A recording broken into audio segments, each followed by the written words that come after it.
হিন্দুদের এই দুর্গাপূজা আসলে পরেই যখন বৃষ্টি হয়, তখন আমাদের কিছু মুসলিমরা বলে পূজার কারণে নাকি বৃষ্টি হয়। তো যারা এই ধরনের কথা বলেন তাদের উদ্দেশ্যে বলি শুনেন, হিন্দু ধর্ম যারা পালন করে তারা কিন্তু জন্মের পর কারো কাছ থেকে হিন্দু ধর্ম গ্রহণ করে নাই, বরঞ্চ আল্লাহ তাদেরকে হিন্দু ধর্মে পাঠাইছেন।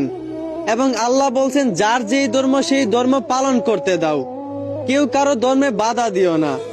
আল্লাহ সবার ধর্মেই পালন করার স্বাধীনতা দিয়েছেন। যার যেই ধর্ম সে সেই ধর্ম পালন করে, বিচার হবে বিচারের দিন।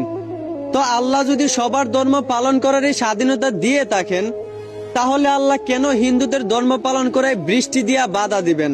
আরে ভাই, হিন্দুদের পূজার মধ্যে বৃষ্টি আসা এইটা যদি আল্লাহর কোনো বাধা হইতো, তাহলে আমাদের মুসলিমদের যে দুইটা ঈদ, সেই ঈদেও তো কতবার বৃষ্টি হয়েছে।